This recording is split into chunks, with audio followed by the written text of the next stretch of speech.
मन को नियंत्रित करने से क्या लाभ है? मनुष्य मन को नियंत्रित करना चाहता है, अपने नियंत्रण में रखना चाहता है, लेकिन उसका लाभ क्या है? जब तक मनुष्य मन के नियंत्रण का लाभ ना जानेगा, उसकी मूल्यता नहीं जानेगा, तब तक वो मन को नियंत्रण करने का प्रयास ही नहीं करेगा। चलने दो जहां चलता है, दौड़ने दो जहां दौड़ता है। अब यदि ये मन नियंत्रित नहीं होगा, इसे खुला छोड़ दिया जाएगा, तो ये मन अनंत जन्मों के लिए केवल आत्मा के दुख का कारण बनेगा। यहां तो जैसा मन करता है ऐसी संगति करता है।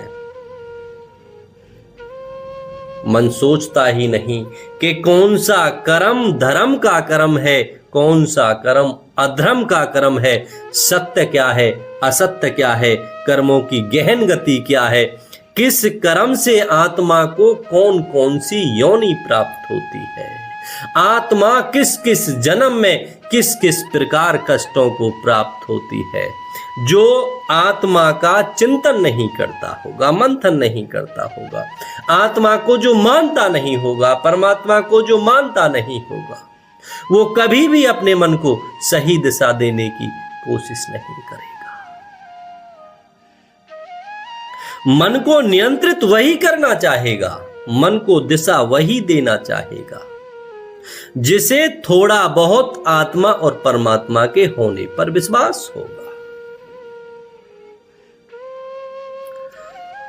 जिसे विश्वास होगा वही अधर्म के कार्यों से भय मानेगा, डरेगा, सत्यता को जानेगा और बचा ले जाएगा आत्मा को। और जिसका चिंतन मंथन ही नहीं है इस बारे में, उसने तो इस जन्म को भी नरक बना लिया और आने वाले तो न जाने कितने जन्म। तो बात यहां है कि आत्मा को इस मन का और मन को आत्मा का,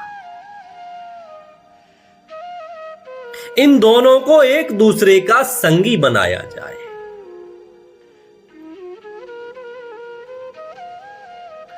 और यदि मन आत्मा का सहयोग करता है तो वो मन आत्मा के इहलोक और परलोक दोनों में कल्याण का मूल बनता है। अब बात आती है कि आत्मा को नियंत्रित करने से लाभ क्या? क्यों नियंत्रित करें? भगवान ब्रह्म ज्ञानवाणी धर्म ग्रंथ में, जो मन जीते आपनो, जिसने अपने मन पर नियंत्रण कर लिया, जो मन जीते आपनो सो धन्य आत्मा होए। आत्मा को मन के नियंत्रण से बहुत लाभ होता है।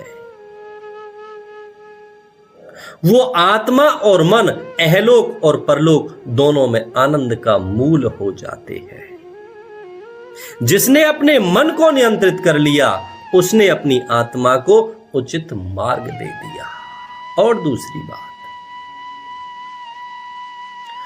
दुख सुख जग व्यापे नहीं। जो मन को नियंत्रण कर लेगा, मन को सही दशा दे देगा, मन को सही मार्ग दे देगा, भगवान कहते हैं उसे जगत में दुख और सुख दोनों ही व्याप्त नहीं होंगे। और जगत में है ही क्या? कुछ पल के लिए, कुछ दिन के लिए मात्र सुख है, फिर उसके बाद दुख है, फिर थोड़ा सा सुख है, फिर ज्यादा दुख है, फिर थोड़ा सा सुख है। यही जीवन है। भगवान कहते हैं जो अपने मन को आत्मा को संगी बनाकर सही मार्ग दे देता है, उसे जगत में दुख और सुख दोनों ही व्याप्त नहीं होते।